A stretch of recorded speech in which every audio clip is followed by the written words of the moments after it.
there are so many ways that in our humanity we resist change. And a lot of it comes down to what you're talking about, that change always opens up this new realm of possibilities. And a lot of things could be better after this change, but there's a real risk that some things could be worse.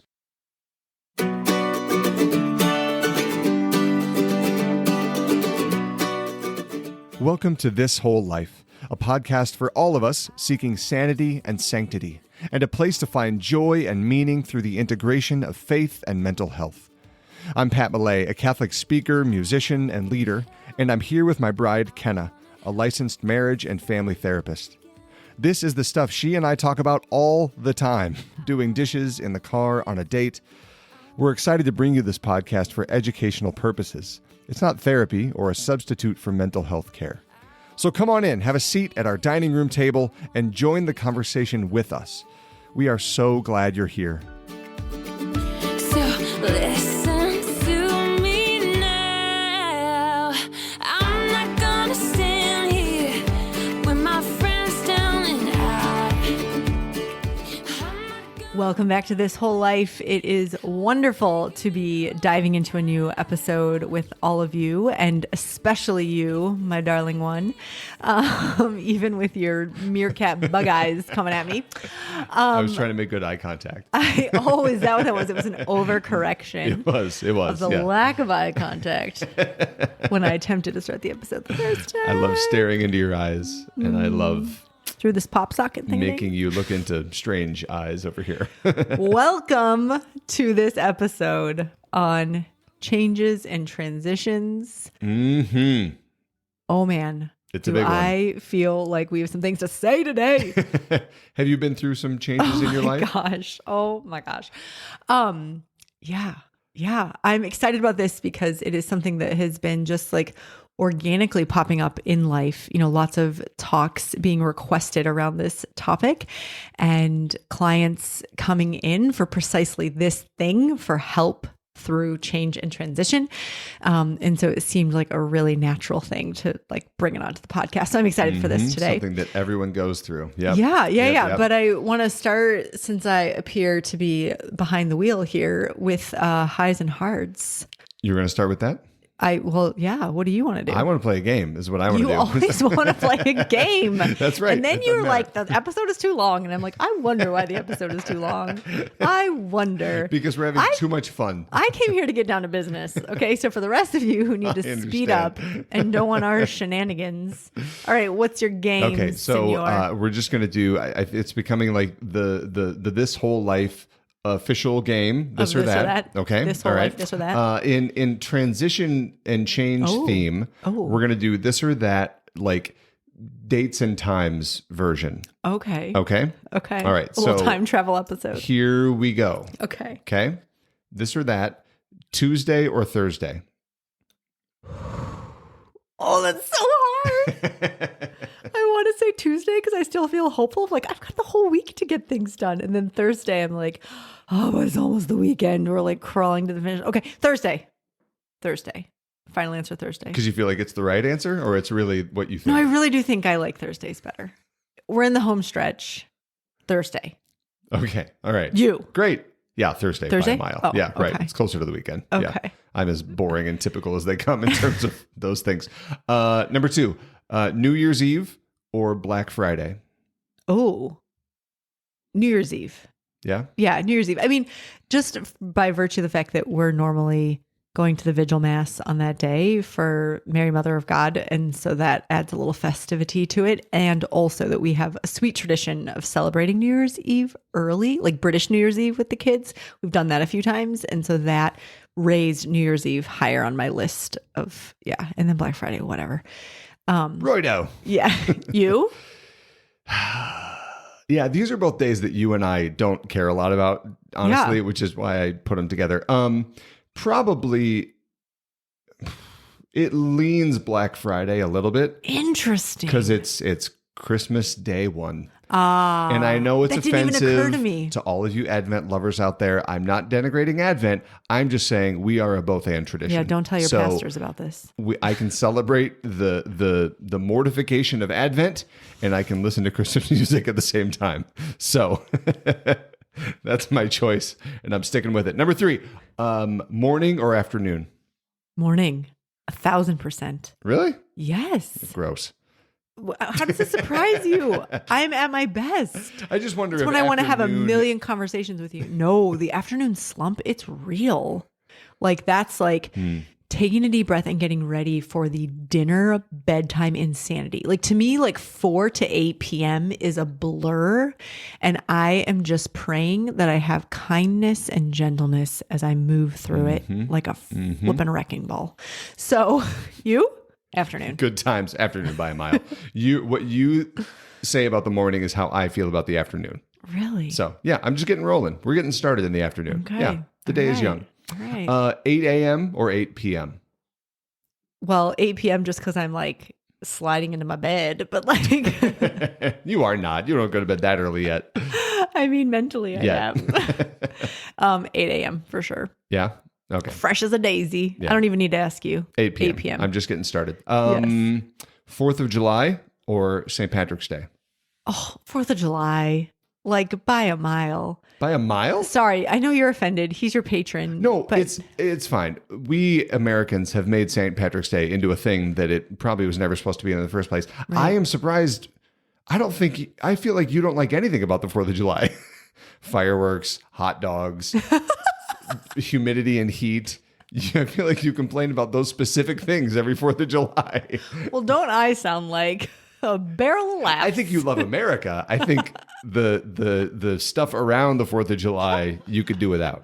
No? Well, we normally are with my side of the family at the cabin, so that is exciting to me. True. I don't think about fireworks with the 4th of July. I just nix those and don't even pay attention. But no, it's this sweet like bastion of celebration in the midst of a summer that otherwise is like devoid of any holidays. Like there's no, like everything else is jam packed in the winter. So the 4th of July is like this, like fun summertime. You again, I don't even feel like this is a competition. Yeah, but 4th of July for sure. Yeah, Okay. yeah. And I love, apologies to my deep Irish roots, and I do love me some St. Paddy's Day, but 4th of July for sure. Yeah. Thanksgiving or Christmas Eve? Thanksgiving or Christmas Eve? Definitely Christmas Eve. Yeah. For sure. Yeah. Wow. You are really bringing out all of my Scroogey tendencies right now as I think about how difficult it is for me to love Thanksgiving. I'll say it in 15 seconds, and there are probably a lot of people who will object to this. And then maybe there's some people who will feel like validated in that they share this with me. But I think Thanksgiving is a ton of work for something that flashes by. And I just don't like that. So I would much prefer Christmas Eve, where there seems to be like a full day, a full season of festivity. And again, Christmas Eve Mass, amazing. Yeah. So I'm going to be quick about it, but Thanksgiving. No, we got the point. It's okay. Yeah. Thumbs down. Not big on Thanksgiving. That's okay. All right. August. Wait. What? You. Thanksgiving, Christmas. Christmas Eve, but it's really close. Yeah. Thanksgiving is the greatest. I don't care what you say. Thanksgiving is amazing. I mean, I'm not going to take it away from you. You're not going to cancel it? No. Thanksgiving is amazing and wonderful, but Christmas Eve has it by this much just because it's the eve of the celebration of the incarnation, and that's tough to beat. Okay. August or January? August, for sure. Really? For sure. Yeah. I mean, I know that it is bananas getting kids ready for school. Speaking of transitions. But there is so much hope. Like I'm naive enough still. How many years have we been doing the back to school thing now? 9 years. I'm still naive enough to be like, but this year I'll be ready and it'll just be joyful. And like everything is shiny and new and the smell of pencils and crayons and all of that. And August. Yeah. Yeah. Mm-hmm. I think January. Is it because it's your birthday month? That's part of it. Yeah. It's a birthday month, Makes but sense. but it's also like football's still happening in up here in Minnesota. It's still winter, but it's not the bleak. It's winter? not winter yet that crushes your soul. It's like it's still like, oh, snow is fun to play in. It's still novel. Yeah, it's still manageable, you know. Yeah. So yeah, January by a nose. It's not a huge gap, but I would say January. I would lean that. Okay. Saturday or Sunday? Oh, Sunday scaries. Again, they're real and I experience them. And that makes it difficult to say Sunday by a landslide. I think still Sunday wins out for me. You do? Yeah, I think mainly because I stack a lot of tasks on Saturday. Like I expect productivity on Saturday. Which is why I'm a little surprised that you don't love Saturday more. My heart longs for the Sunday life. So yeah, I think Sunday. We go to mass as a family. We have a tradition of brunch. We usually have people over for brunch. There's some kind of socializing usually on Sunday. There's a lot of hanging out, family time. We'll usually do something with the big kids in the evening on Sunday after the littles go to bed, if I can resist the Sunday anxiety. Yeah. You? It's really close. I can't decide. Football is going to be like a big contributing This is the thing. factor. In the fall, Saturday might have the edge because you got Notre Dame football during the day. And then in the evening, Saturdays are either like, we'll go on a date or we'll do something fun on Saturday night. Sunday night is just like prep for the week. So there's not a lot of like excitement and fun craziness on Sunday night. But it is like, you can't beat mass, obviously. All kinds of family time, rest. We have a whole episode about the value of Sunday. So I'll say Sunday 8 months out of the year. Okay. And Saturday between September and December. Last one. Your birthday or one of our kids' birthdays. Oh. Doesn't matter which one. I would say one of our kids' birthdays because I feel like I just manage my expectations better on their birthdays. Like on my birthday, I want it all. Like I want socializing, but I also want like quiet, reflective, introverted, introspective time. And I want like to be totally like, I want us to go out on a date, but I also want something like really simple and like, and carefree, easy meals. Like, yeah, I want too much. I'm so conflicted. So that is one of the situations where both and is hard to manage. Yeah. To do all that in 8 hours. Okay. So not my birthday. Yeah. And our kids' birthdays, I love it. I think we've got a really good thing going in terms of how like our balance of really celebrating them and also making it manageable. So we don't do gifts. We do a birthday outing. You make now this like photo collage of them that gets projected up on our TV for whatever the week surrounding their birthday. And that's super fun. And we just get to look at memories. And often I will try and corner them at some point and tell them the story of their birth, which is really exciting for me and slightly horrifying depending on their age. And then they'll ask me about details of their birth. And I will say, I don't have no idea, child. Daddy, what time was I born? I don't know. Go ask mommy. I don't know. So I would say, I feel like we've done a great job. Yeah. We celebrate with their godparents. I'd say we've done a great job of making their birthdays more manageable. And so I like that. Do you think your birthday coming up this year will be better than last year's birthday for you? Why is that? Because last year's was terrible? Because last year the children were, I think they sensed that it was your birthday. Oh my gosh. And they decided, it was so how bad. can we needle at every annoyance of mommy possible? So at one point you just like said, bleep it, and you like went for a walk down around the neighborhood. You went like an angry solo walk. I did. Happy birthday to you. I've never done that before. It was rough. I mean, I'm gonna go on a limb and say couldn't be worse, but yeah. We got 6 weeks. We're gonna find out. No, 6 weeks. What is that? That's terrible math. We have 10 weeks. We're gonna find out. Weeks. Yeah. Okay. What about you? I'm curious. Your birthday or a kid's birthday? I think a kid's birthday. It's close, but they also are at the age when we take them on an outing. Like they like to do things that you like going racing go-karts, going to ride roller coasters, going to Chipotle. Like these are all they all things. want dinner at Chick-fil-A. And it's like, yes, that go play at great. the park. Like these are all things that you love too. Yeah. Okay. Sweet. Well, that's fun. Thanks for playing. Yes. Okay. Now. Isn't that a good time? Highs and hearts. You're always a great time. Highs and hearts. Highs and hearts. Okay. Ladies first. You no, go first. what? I just was in the hot seat. I'm in charge, man. All right, fine. My hard. Well, I'll start with a high this time. My high is that we just got back from a weekend at your side of the family's cabin over in Wisconsin, and it was just really wonderful. It was, hearkening back to our episode on family trips. It does take some effort, even to go 90 minutes away and to pack just clothes basically for a few days. We weren't packing a whole bunch of like crazy vacation type items, but it takes effort. But once we got there, you're still dealing with all the same struggles and challenges that you have at home in terms of parenting and schedules and things like that. But just all the fun of like taking kids out on jet skis, and me and the boys went golfing on Sunday and going on boat rides around the lake and things like that. Just lots of really fun adventure things. And our family's been traveling a little bit, we're pretty busy the past few months, both as a family on a big family trip, but then you and I have been separate from our kids on and off for the past few weeks. So it was a good, just like reunion, reconnection time for all of us. So it was really, really lovely.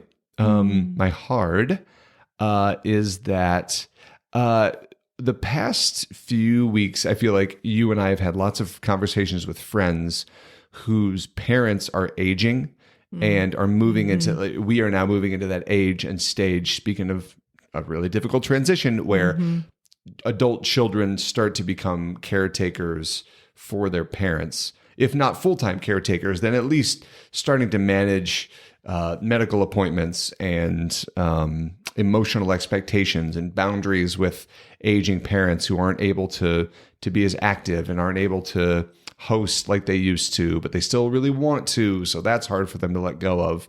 Parents who can't drive anymore, things like that. And you and I are blessed with really healthy parents. Your dad passed away at a really young age, so we did not have the aging experience with him specifically, but our parents that are living are in really good health, thanks be to God, but there will come a day where we will go through this process too. And it's been hard to just go through some of those feelings with them and hearing about what that's like for them. Yeah.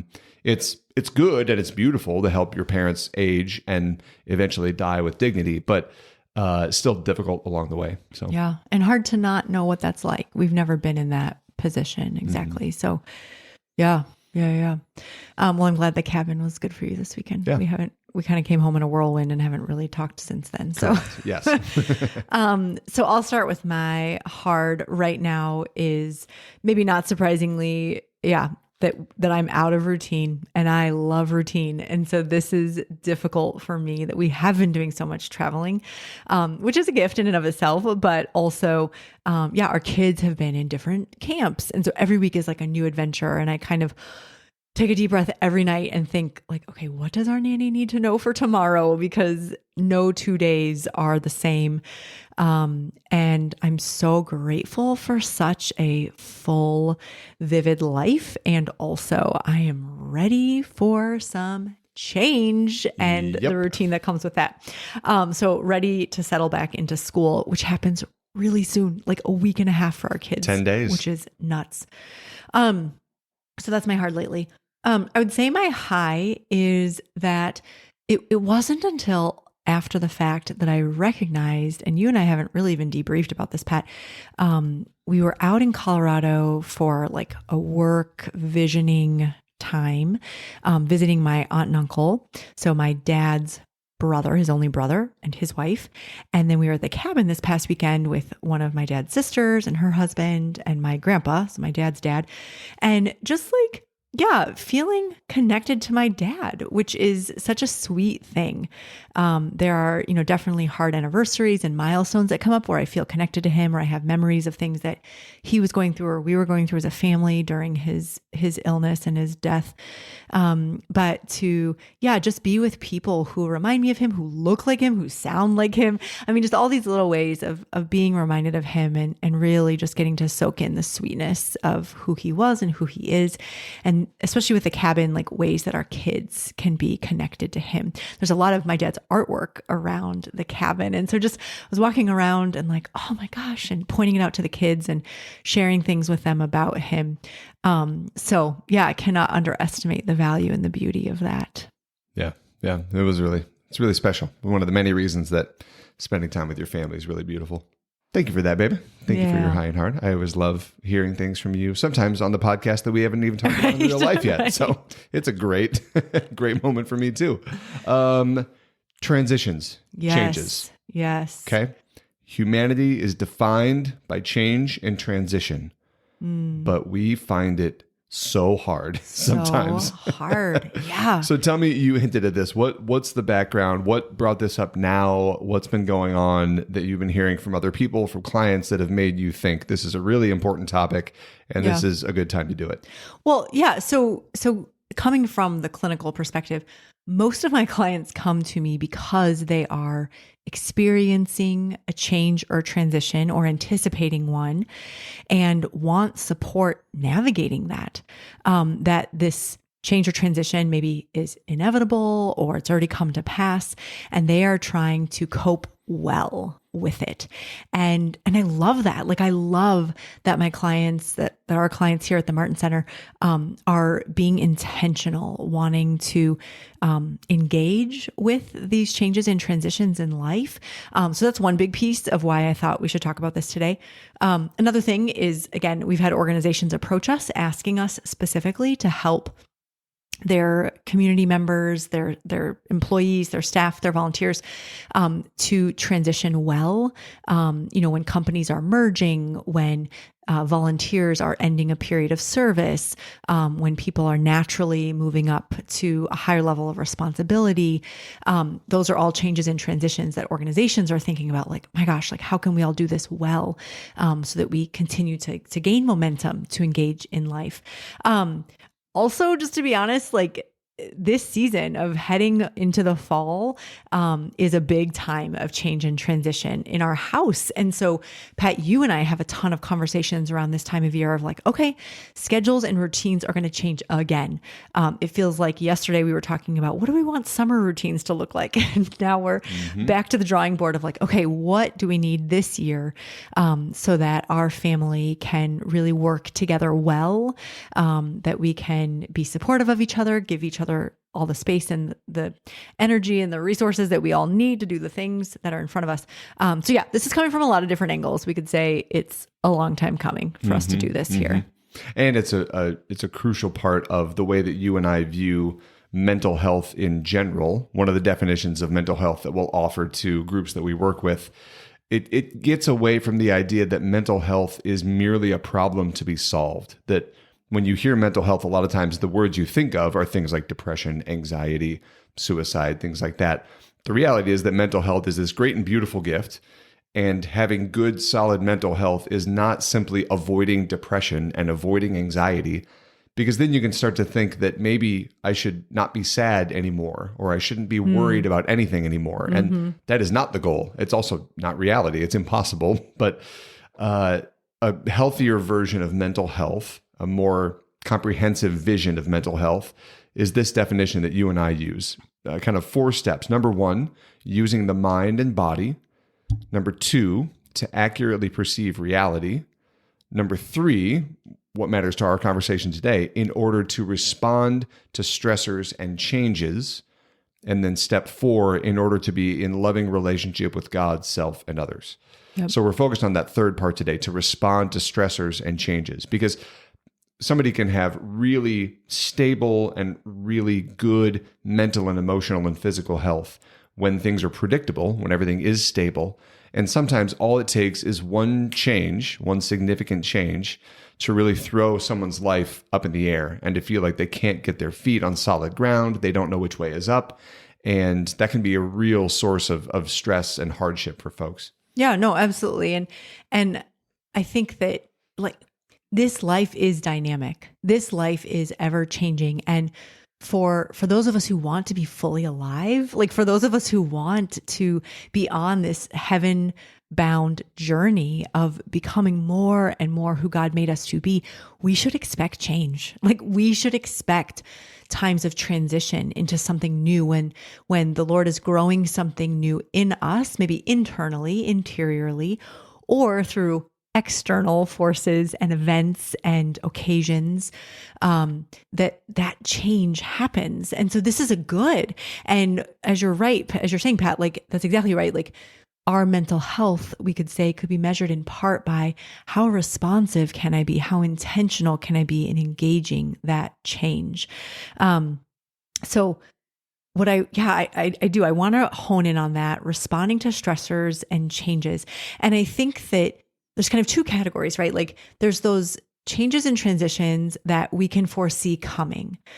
So clients who come to me as they prepare for welcoming another baby into their family or their first baby into their family, clients who come prior to retirement, or as they're becoming empty nesters, as the last, little chicks are flying the coop. And so there's that change that we anticipate. And then there's those changes that just happen to us, that come crashing into our world. Certainly we can think of maybe death, a diagnosis, job loss. I mean, those tend to be the more dramatic and upsetting and difficult changes. But either way, when we notice that change is upon us, that change is called for, that something is going to shift and be different in our life, it's on us to say, okay, how do I want to actively engage that? And that is what this episode is about today. For those of us who want to continue to pursue a dynamic life that is ever changing and who want to engage that in a real and intentional way, what are those strategies? What are those mindsets? What are those things that we can be thinking about? That's what we want to talk about. So for the sake of putting some kind of meat on the bones a little bit, of making things a little bit concrete before we get into some kind of good steps to approaching change, what is one change or transition in your life that was really difficult for you? My word. I would say going from being in private practice as a therapist to owning a business where we employed others, that like new level of responsibility was big, and it added so much weight to my daily decisions and to my choices. It really demanded like a leveling up of my thoughtfulness, my prudence.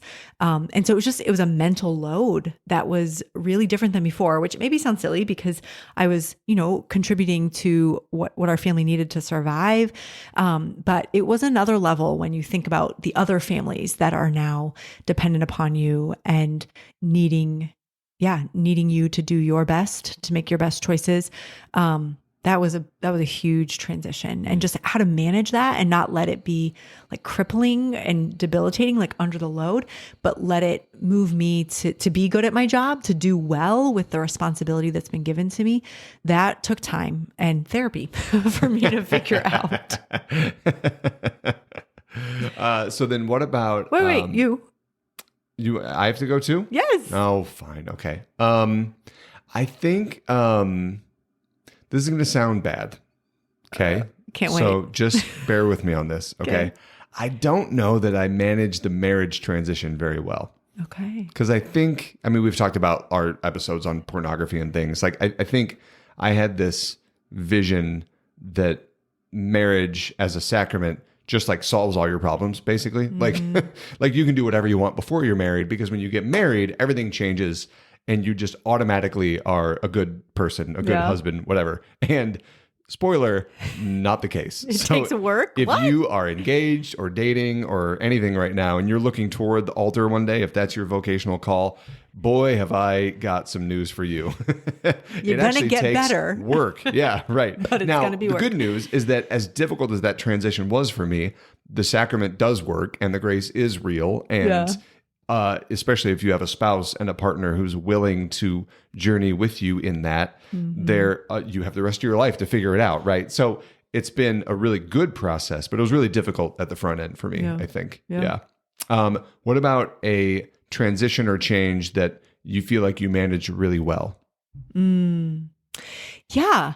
I would say that by and large, I think that welcoming a new baby into our family were really pretty calm times. Again, maybe because I am such a proactive, think ahead, systems, processes focused individual, that like there were a lot of things I would do in advance to get ready for that. But I think we did a really good job having conversations ahead of time and managing expectations and being clear that like this is going to require adjustment. Like no one's expecting that life will be as it was before this child entered our family. So I think that went well. I think it really also went much better when I did this, I think early on in motherhood, but when I got really comfortable asking for help, that humble pie, taking a big old bite out of that, and being able to be honest when I was like outside of my window and beyond my reach. So you a positively managed transition. This was not a perfect transition for me, or a totally seamless change, because every change is going to have hardship to it. But the transition from living at home to college, I feel like went really well for me. And I went from being pretty concerned with what people thought about me in high school. And I think part of it was I was just tired of being kind of pigeonholed as this one type of person in high school. Like, I think a lot of people have that experience, maybe where you grow up with the same people and you just are that person and you're not allowed to change on the other side of transition, you know? And then college, you can just be whoever you want. These people don't know you by and large, unless you go to, you know, some school where you have a ton of high school classmates there. So there were people that I knew in college that literally went by a different name in college because they wanted to make such a big grandiose change. I did not go down that road, but it did feel like a way more authentic version of myself, of just being able to be more social and free with my friendships. And there were none of these expectations around certain social dynamics or social kind of cliques or cliches.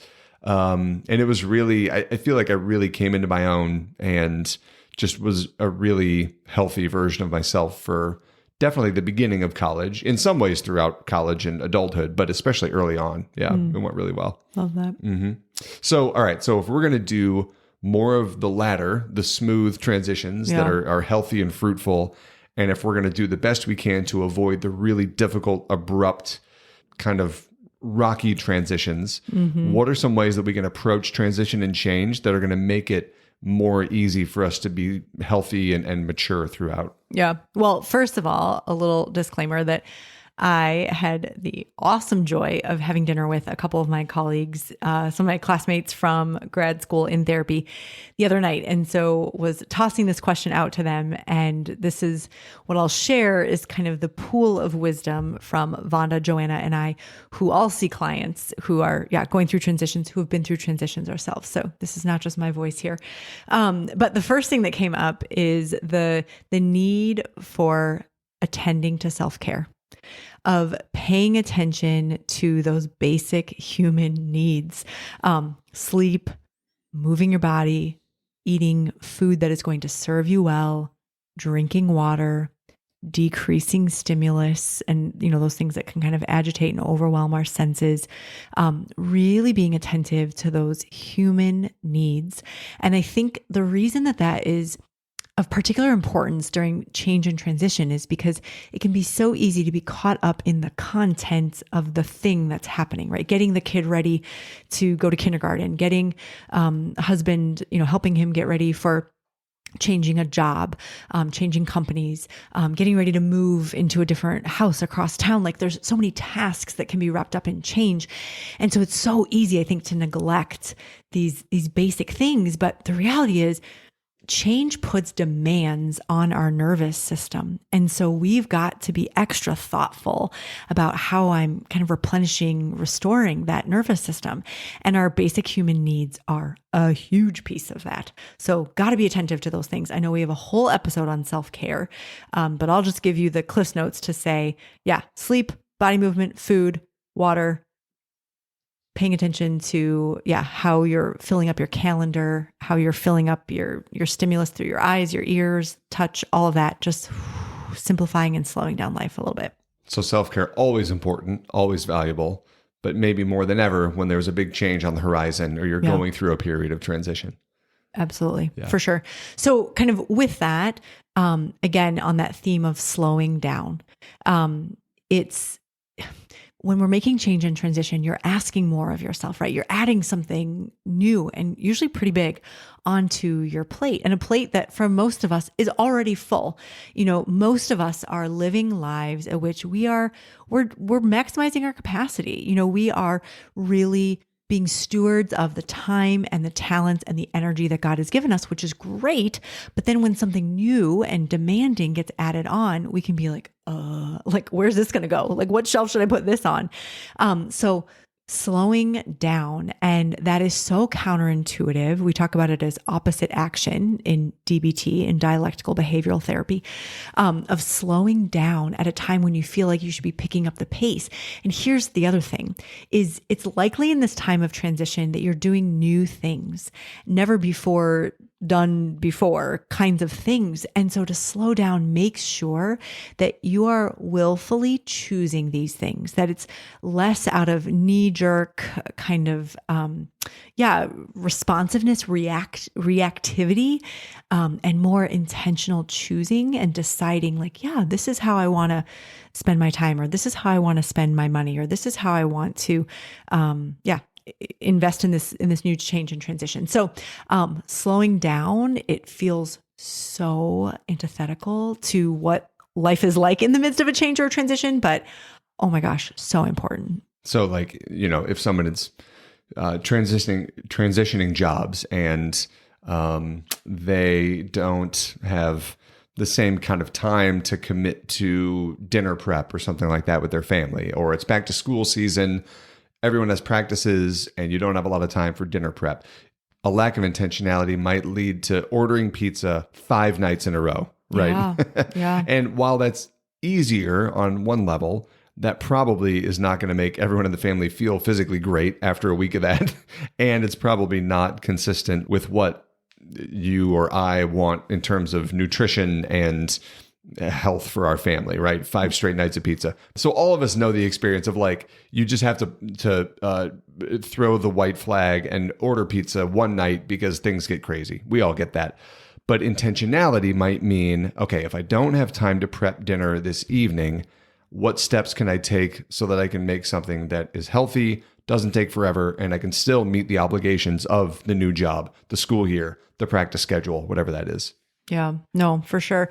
And I think too, that touches on this idea of like, how can we hold on to our values in the midst of a time that's changing, that maybe my schedule is changing. I know for me, that's really difficult in the summer when like every day is something different. One day I'm running a kid to golf really early in the morning. The other day I'm running a kid to a football camp really early in the morning.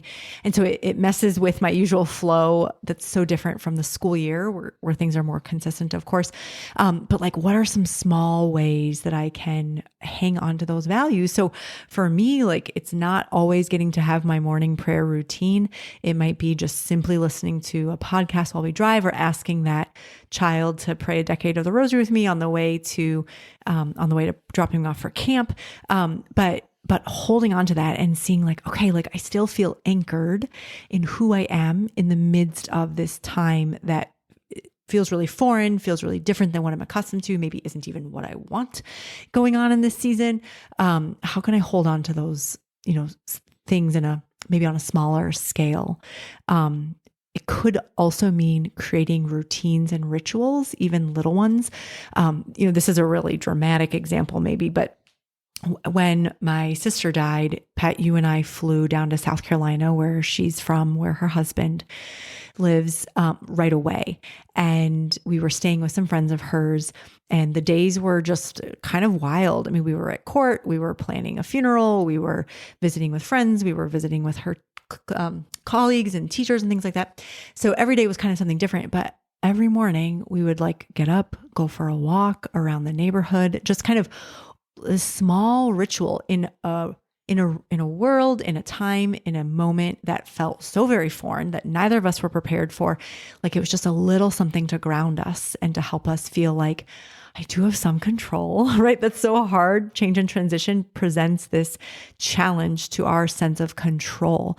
So I think routines and rituals can be that little bit of, okay, like I got to call the shots on that. And I feel like I'm in the driver's seat of my life, which is so important. And that's a good distinction, I think, too, about the different degrees and types of change and transition, even that every person will have a different level of tolerance and capability of handling chaos in general and change. I am the kind of person who's happy to wake up in the morning and say, what are we doing today? What's on the docket, right? That stresses you out, my beautiful bride, to no end. And you like to have a forecast days in advance of what the week's going to look like, right? So that's one way that we are different. Neither is good or bad. It's just the way that you tolerate chaos and uncertainty day to day, right? That's the kind of small level change, and everyone has their own different levels.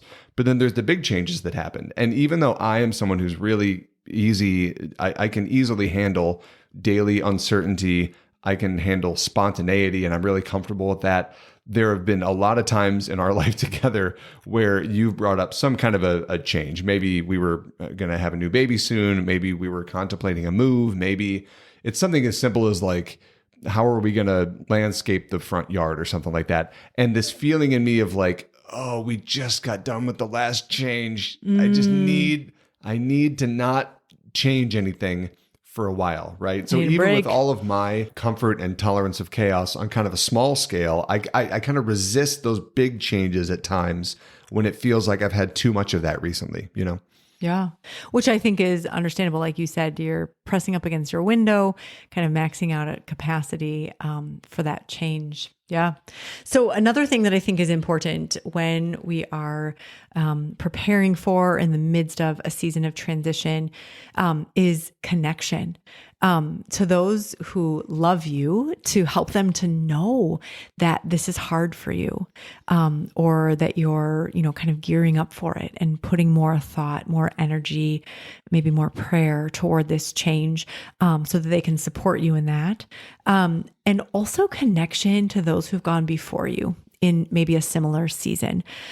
So I know for us, Pat, when you had a season of being at home with all of our kids after leaving ministry. And I remember a conversation we had with a couple who, the husband stayed home with their children in their younger little kid years.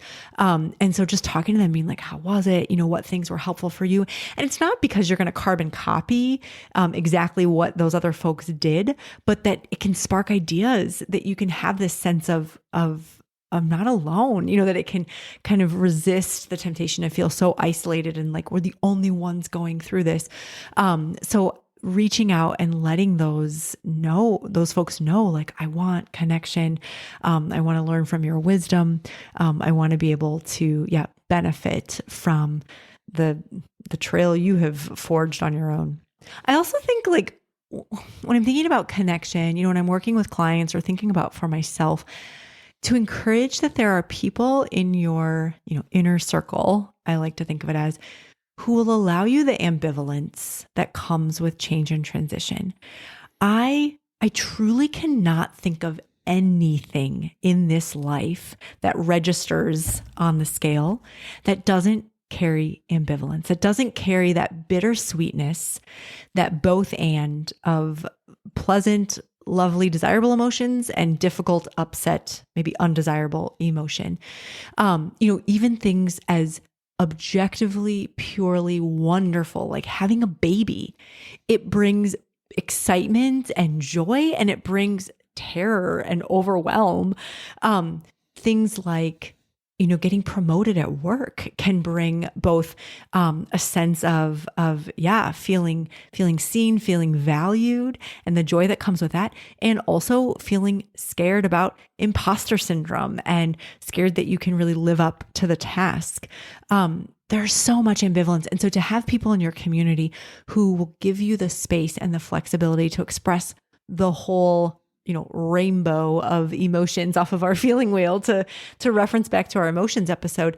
I think that's really important and can help support each of us, like, in the space we need to, like, sort through the tangles and the complexity that change often brings. That strikes me as one of the many reasons that change is so abhorrent to us as human beings sometimes, that I think the nature of humanity, ironically, is that we resist change. Not everyone to the same degree, but I think everyone has this discomfort with, like, but I'd rather it be predictable and stable, but that's the nature of humanity. C.S. Lewis one time described time as nothing more than change.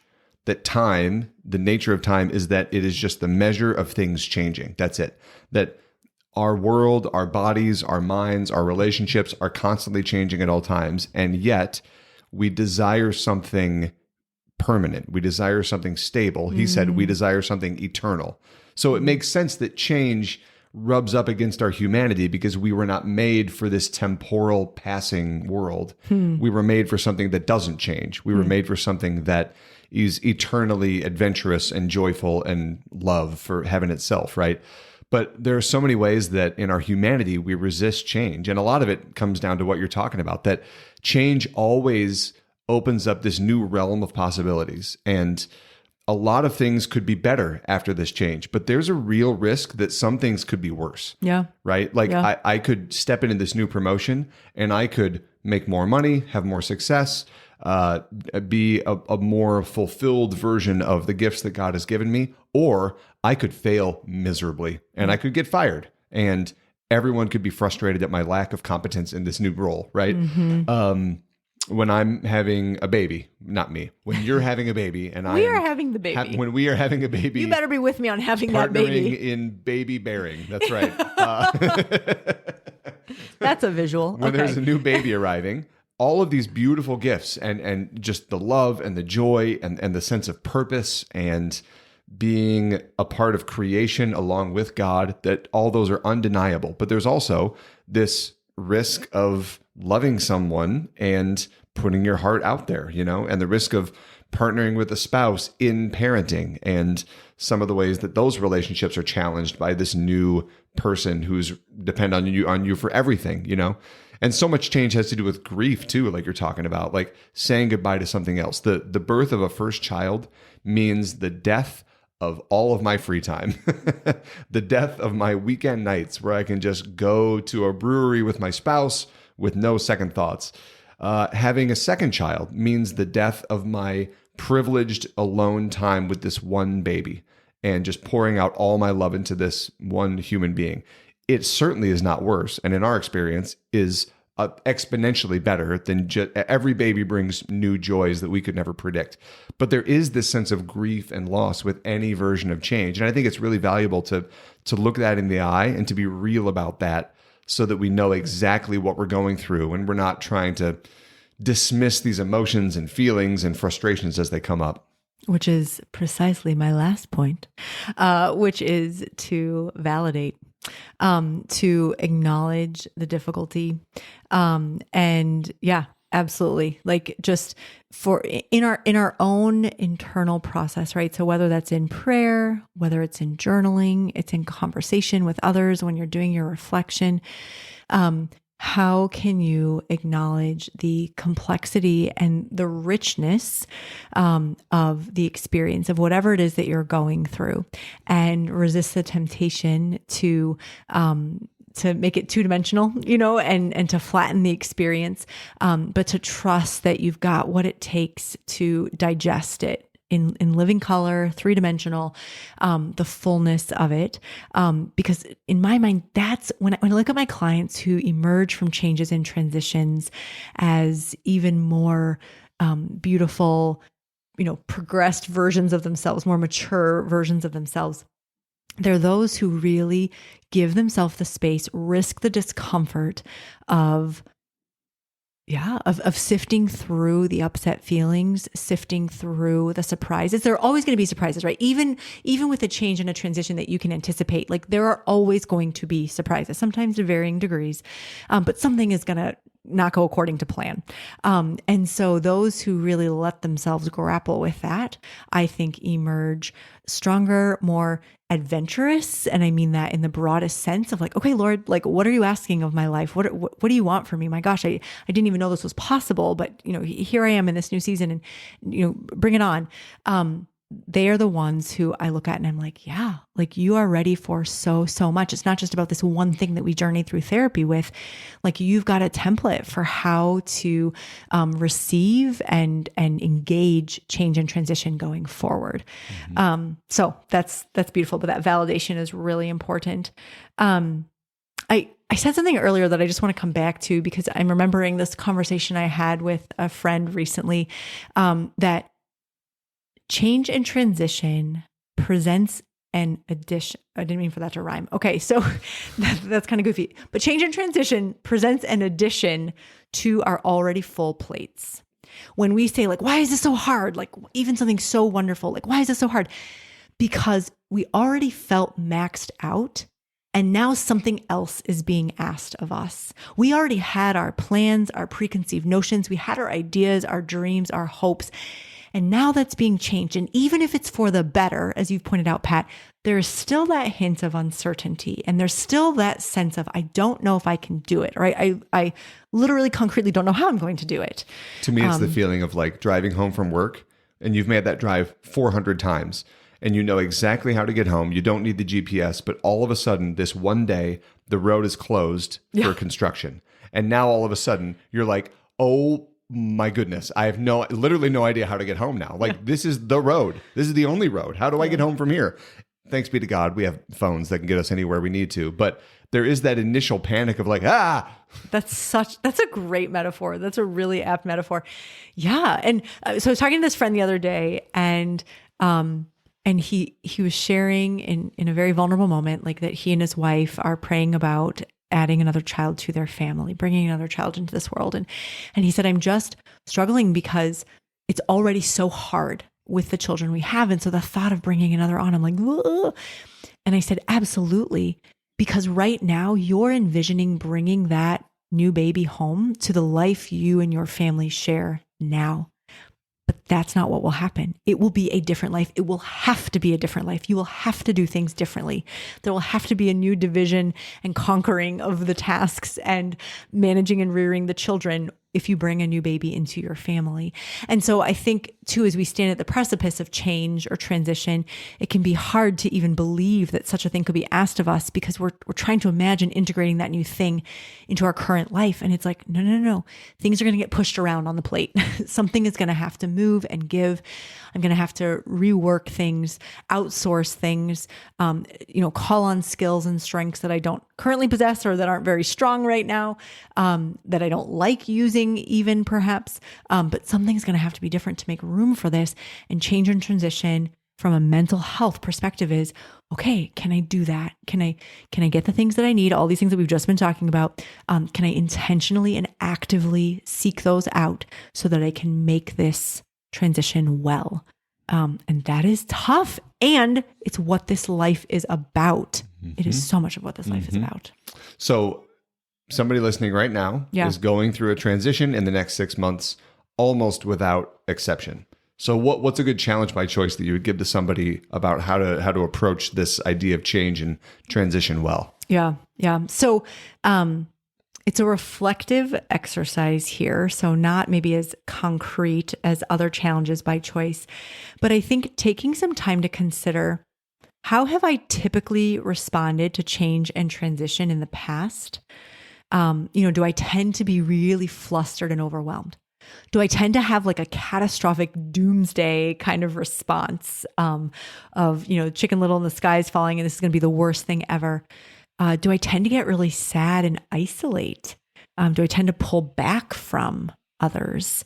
Do I tend to have a very Pollyanna, like naive perspective, and maybe even one that leads me to be underprepared when the change comes because I just assume like, oh, it'll be fine. I'll move through it. Do I tend to resist change and transition? Just like looking at patterns, like how do you tend to react when change is upon you? So that's question number one. And then the second is, with that, what is and isn't working about that? We assume that if that's become your way in the world of psychotherapy, we say like, gosh, something about that must be working for you. And we imagine that there are elements of it that maybe could be improved, that are somewhat maladaptive and could be tweaked to be even more supportive of who you are, who God's calling you to be. So my example, real quick, my challenge by choice that I spent this morning working on is, when change comes, I tend to be focused on the tasks related to the change. So I'm really great at making lists, at running errands, like doing all the prep, doing the research. Love to read blogs and reviews. My husband will tell you. I know it. I'm really great at handling the logistics and the tasks connected to the change. But I'm not so great at noticing the people that are affected by this change. So what's working for me in that is I'm really efficient, and it allows me, I think, to manage a lot of change and transition pretty well. What's not working for me is that I think the relationships, which I say I really value, I proclaim, I profess that people are most important to me in this life, in this world, that they can tend to be overlooked. So something that I might consider coming out of that reflection is like, okay, the next time change or transition is coming my way, such as back to school time, how might I be more attentive than I usually am inclined to the people, checking in with them, being thoughtful that in my kind of hurried nature to get stuff done and get things checked off the list, that I'm not like trampling the humans that I really value around me. So that's a quick application of that on myself. We appreciate that. Thank you for your thank you for your For not attentiveness. trampling. Yep, to all of us. We appreciate that. Yep. Can you pray for us? I would Lennon? love to pray for us. Okay. Let's do that. In the name of the Father, and of the Son, and of the Holy Spirit. Amen. God of life and love, you made us for yourself, and you lead us on this earthly pilgrimage back home to you. Lord, in this life, we experience so much change and transition and upheaval, and so much of it can feel uncomfortable and challenging to us. So we ask for you to be our strength and our stability in the course of any changes that we're facing. I pray especially for those who are facing big changes soon, changes that will affect the way that they live, the way that they relate to others. I pray for their wisdom and for their prudence in listening to your voice in the midst of the storm, and to stay close to you and close to those that you've put in their path as well. We ask all this, Jesus, in your name. Amen. Amen. In the name of the Father, Son, and the Holy Spirit. Amen. Amen. Well, if you're listening to This Whole Life, don't change a thing. Keep listening. You can change whatever else you want, but don't change that. It's a joy to be with you, as always, my bride. It's a joy to be with you, good listener. You can check out more of our episodes at thiswholelifepodcast.com. You can follow a lot of our new and fun approaches to social media on Instagram at This Whole Life Podcast, and on Facebook as well. And we will see you next time. Till then, God bless you. You're not alone. You're not alone. This Whole Life is a production of the Martin Center for Integration. Visit us online at thiswholelifepodcast.com. You're not alone. You're not alone. You're not alone.